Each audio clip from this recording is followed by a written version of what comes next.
Coucou tout le monde, on se retrouve pour une vidéo dans laquelle je vais faire, comme vous pouvez le voir, encore un arc-en-ciel, enfin entre guillemets arc-en-ciel, des petites boîtes, là vous voyez que le haut. Je vais vous en montrer une, alors je vais choisir la couleur, celle-là, BD Bermude. Voilà, ce sont des petites boîtes donc à 6 faces, joli nénuphar en transparence. Et dedans, évidemment, j'y ai mis des surprises. Ce sont les swaps que j'avais envie de faire pour la réunion d'équipe qui va avoir lieu bientôt. Donc, j'ai fait plein de couleurs, c'est pour ça que je vous en montre plein. Je les ai coordonnés au papier design qui s'appelle Nénuphar Impressionniste. Alors, je vais vous montrer les papiers tout à l'heure, mais vous allez voir que c'est une collection de papiers qui est assez chargée. Je pense que vous le verrez. Au niveau motif, c'est assez chargé, mais je trouve que finalement, avec un papier... avec un cardstock uni, ça rend très très bien. Enfin, j'ai trouvé ça vraiment très sympa. Donc je vais enlever toutes mes petites boîtes et on va faire... Alors c'est pas forcément la couleur qui me manque, mais c'est la couleur que j'avais envie de faire parce que j'aime beaucoup cette couleur. C'est Flamant Fougueux parce que là vous avez cette couleur là, c'est Corail Calypso. Là nous avons Melon Mambo, Lèvres Vermeilles, Grenouille Guillerette, Vert Sapin... Oui, Vert Sapin si je ne me trompe pas, Piscine Party, BD Bermude et Pampimpant. Je commence par vous montrer le set de papier et en fait ce set de papier fait partie des cadeaux célébration qui sont valables donc de là maintenant et qui étaient valables à partir du début janvier jusqu'au 31 mars. Donc ce sont vraiment des papiers assez puissants au niveau couleur, mais je trouve qu'ils sont assez sympas à utiliser avec du cardstock. Alors on a bien sûr des motifs un petit peu plus unis comme ça, mais vous avez hop, ça c'est de même, vous avez vraiment celui-là est très beau, je l'ai pas utilisé celui-là, ouais, je peux utiliser, tant pis, celui-là je l'ai beaucoup aimé, je le trouve très beau. On a celui-ci,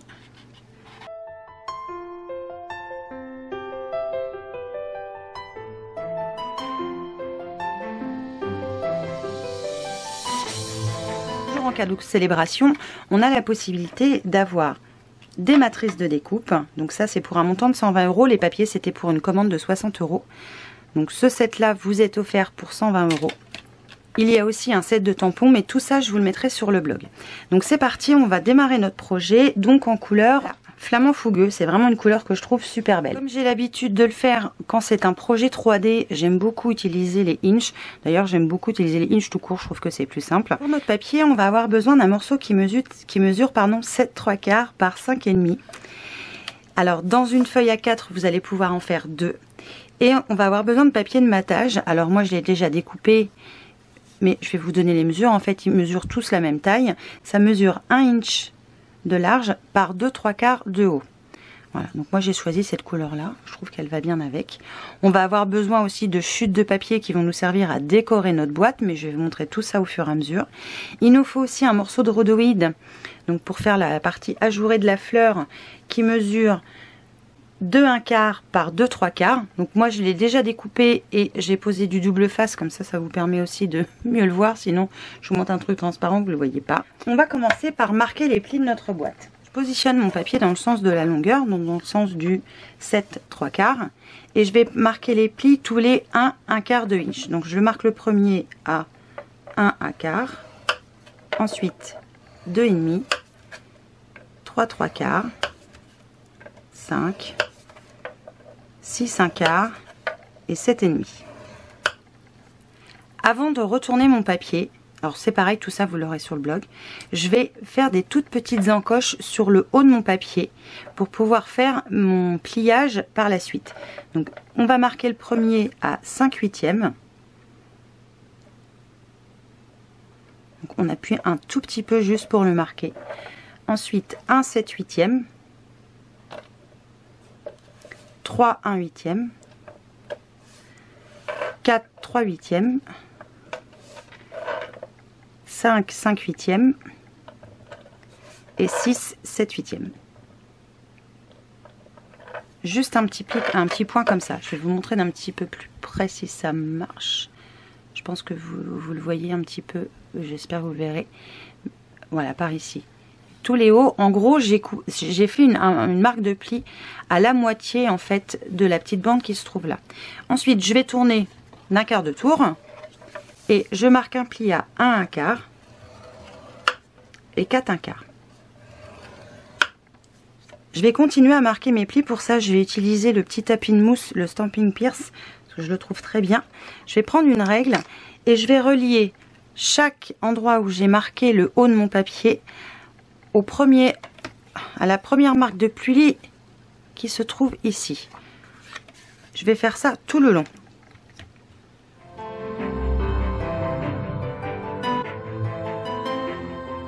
Et on a terminé tous les plis de marquage.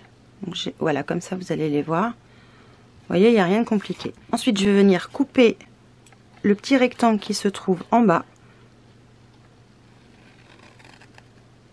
Et je vais biaiser légèrement le petit angle.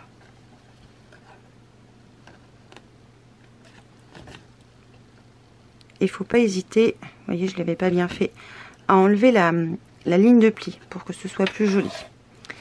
Ensuite, je vais venir couper, donc surtout pas où j'ai marqué ligne de pli là-haut, hein, tous les petits, sur les petites marques de pli qui se trouvent là.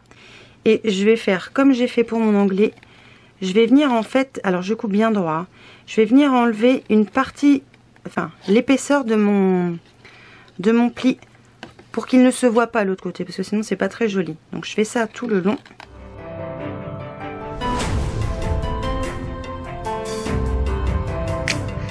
Ensuite, je vais commencer à coller mon papier qui va venir décorer ma boîte. Alors, j'ai ancré les bords parce que je trouve que c'est plus joli. Je viens tout d'abord coller les deux morceaux qui vont venir sur la droite.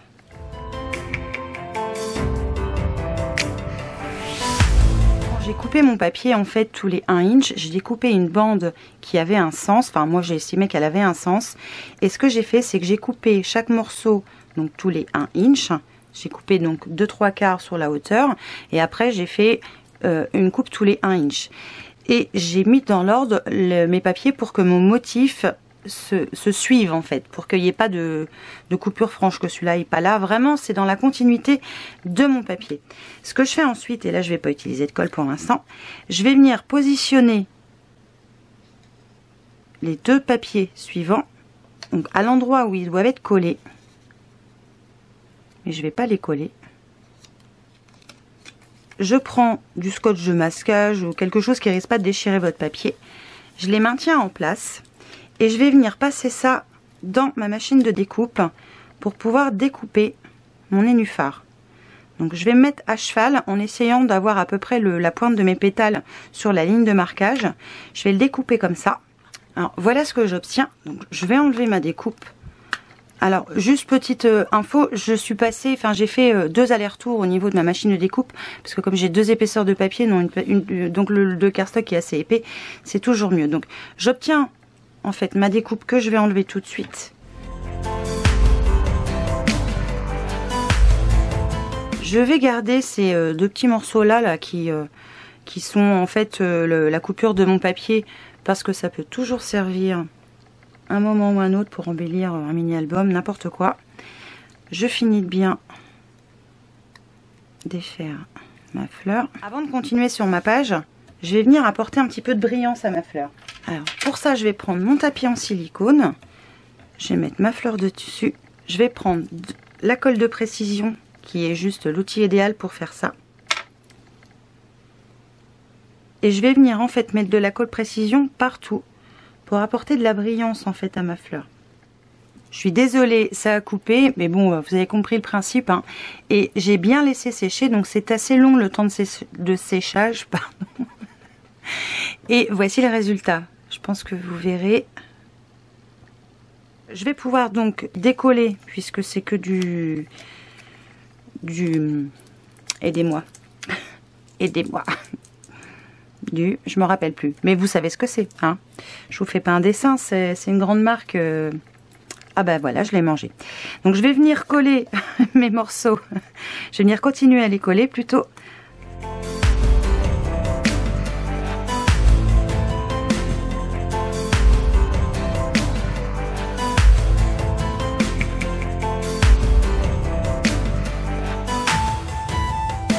Je vais patienter le temps que ma colle sèche et pendant ce temps-là, je vais venir déjà poser le double face que je vais avoir besoin pour pouvoir assembler ma boîte. Alors, je vais en positionner juste en bas de ces onglets-là et 1 sur 2.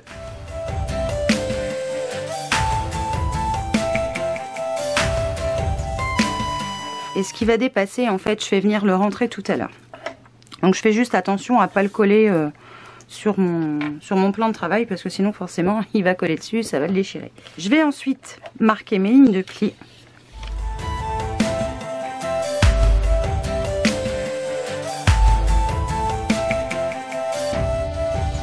Ensuite, par rapport aux plis qu'on a fait qui sont en biais, je vais venir en fait positionner mon doigt à cet endroit-là. Alors je vais essayer de zoomer pour que vous voyez mieux.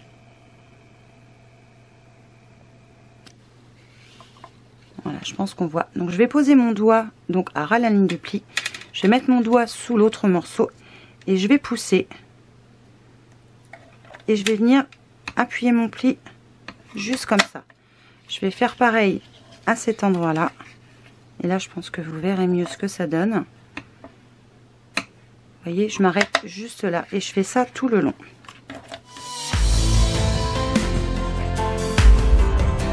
Je vais retourner mon papier et je vais venir coller mon papier à fenêtre sur cette portion-là.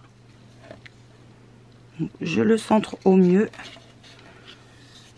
Et je viens un petit peu appuyer mon double face avec mon plioir. Donc maintenant, je viens coller ma fleur.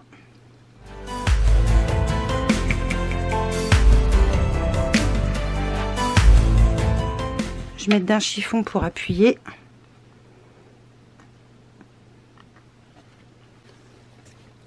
Je retourne mon papier et je vais venir bien appuyer sur ma colle pour que toutes mes parties soient bien encollées.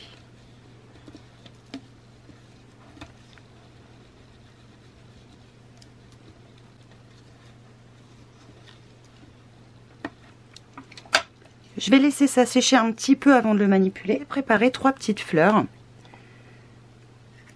Donc, qui sont ici, que j'ai tamponné. Donc j'ai utilisé pour ça le set de tampons qui s'appelle Fleurs Attentionnées, donc qui est un cadeau célébration. Donc ça c'est génial. Et je vais utiliser la perfo qui est coordonnée, qui est aussi un cadeau célébration. Donc ça c'est cool. Donc la perfo est un cadeau à 120 €, enfin pour 120 € de commande, pardon, et le set de tampons pour 60. Et ce set de tampons, il est trop mignon, je trouve. Je sais pas ce que vous en pensez, mais il est trop mignon. Donc en fait, il suffit tout simplement de tamponner sur du papier votre fleur et de la découper avec la perfo. Pour pouvoir donner un petit peu de volume à ma fleur, je vais les travailler un petit peu. Donc j'utilise toujours un Mon Stamping Pierce. Et avec le dos, un dos à bourron, hein, ça peut être un stylo, ça fonctionne aussi. Je vais venir faire des petits ronds pour que ma fleur ressemble un peu plus à une fleur, qu'elle ait un petit peu qu'elle soit pas plate en fait, tout simplement.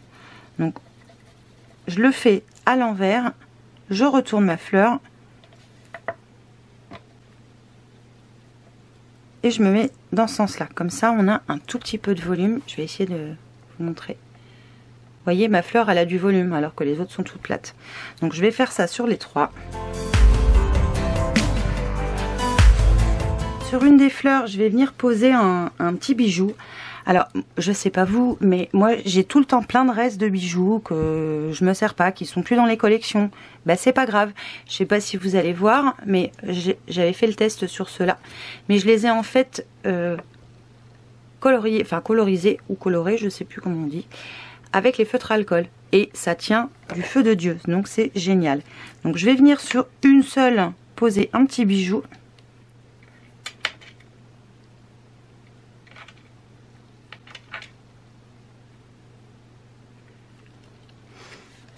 Je les mets de côté, je vais préparer mon étiquette. Donc pour faire mon étiquette, j'ai découpé à l'aide des perforatrices qui sont aussi au catalogue, la perforatrice festonnée dans du papier champagne, donc qui n'est pas argenté, qui n'est pas doré, qui est un petit peu entre les deux. Et juste une petite étiquette sur laquelle j'ai tamponné le mot coucou. Ce mot-là vient aussi d'un set de tampons célébration, je vous le mettrai de toute façon dans le blog. Je vais donner un petit peu de cachet à mon étiquette, parce que je trouve qu'elle est fade en fait, juste comme ça. Donc je viens prendre mon encordonné, donc là ce sera flamant fougueux. Je prends une feuille de brouillon et je vais utiliser les tampons, hop, ce grand tampon là, pour pouvoir décorer ma fleur. Alors comme c'est un tampon qui est entier, vous voyez, il est dans son intégralité, je vais venir ancrer juste les parties dont j'ai besoin. Donc je vais utiliser cette branche là, je décharge une fois et je viens me mettre en haut pour avoir quelque chose de léger. Et ensuite je vais prendre ce petit motif là, donc c'est celui qui est coloré, donc vous le voyez bien je pense. Je décharge aussi et je viens le mettre en bas. Voilà, juste comme ça pour apporter un petit peu de couleur à mon étiquette. Ensuite je viens coller donc mon étiquette avec le petit coucou sur ma découpe festonnée. Alors je fais attention parce que ça glisse. Et une fois que c'est en place, je mets de côté et je laisse sécher. Je vais reprendre ma boîte et cette fois on va la monter. Alors pour la monter, c'est très simple. Une petite chose qu'on va faire avant, qui est très importante et qu'il faut faire, c'est qu'on va venir marquer le rhodoïde pour qu'il se plie plus facilement. Et une chose très importante sur lequel je vais insister parce que je me suis fait piéger, ne posez pas votre rhodoïde, même si ça semblait logique peut-être sur le moment quand vous m'avez vu faire, ne posez pas votre rhodoïde avant de marquer votre pli. C'est-à-dire que avant de marquer ce pli là, ne posez pas le rhodoïde. Marquez votre pli, posez-le après, parce que je peux vous dire que votre papier il va craquer, c'est sûr. Peu importe le papier, le papier Stampin' Up normalement ne craque pas, et là j'avoue qu'il a craqué parce que je pense que c'est un petit peu trop épais au niveau du pli. Et voilà, et là je peux marquer mon pli, il n'y a pas de souci, mon papier il n'a pas craqué. Donc je vais venir fermer ma boîte, j'enlève mon double face de ce côté-là. Donc comme je vous disais tout à l'heure, ce qui dépasse, je vais venir le rentrer à l'intérieur.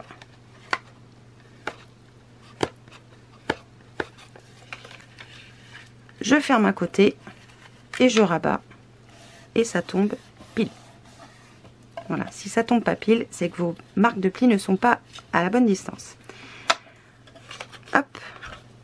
Ensuite, pour que ce soit plus facile de maintenir votre boîte en place quand vous allez la coller, déjà première chose, cet onglet là qui permet en fait, là où vous avez collé votre bande en fait, celle-là on va la coller en dernier. Ensuite je vais mettre de côté les deux qui se trouvent là où il y a le papier fenêtre, ce sera plus simple, et je vais venir tout d'abord coller ces deux là.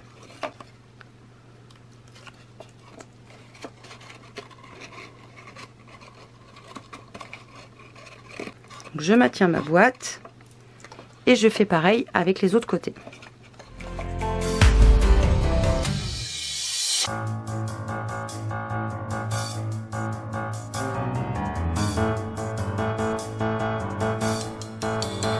Je vais venir poser mes petites fleurs ici. Donc sur ces deux là, je vais mettre un petit point de colle.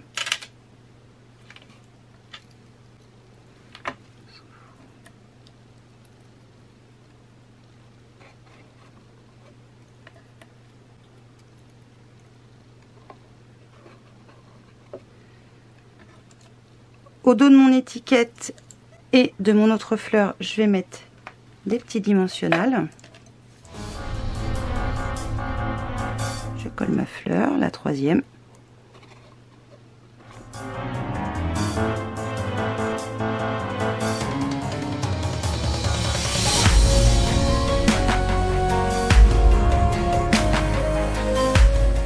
Et pour fermer notre boîte, rien de plus simple. Je vais essayer de me mettre un peu en biais. On va pousser sur les plis qu'on a marqués et notre boîte est faite. Voilà, vous voyez, très joli du dessus. Et alors moi j'y ai mis une petite bougie chauffe-plat électrique, hein, vous savez, qui brûle pas du papier. Et j'ai mis un petit chocolat donc pour mes copines. Voilà. Voilà ce qu'elles vont avoir donc pour notre prochain week-end où on va toutes se retrouver tout ensemble et où je pense on va très bien s'amuser. Je vais poser ma petite boîte comme ça que vous la voyez bien. Je vais vous laisser sur cette fin vidéo. Je vous fais évidemment plein de bisous. Portez-vous bien et je vous dis à très vite pour une nouvelle vidéo. Ciao!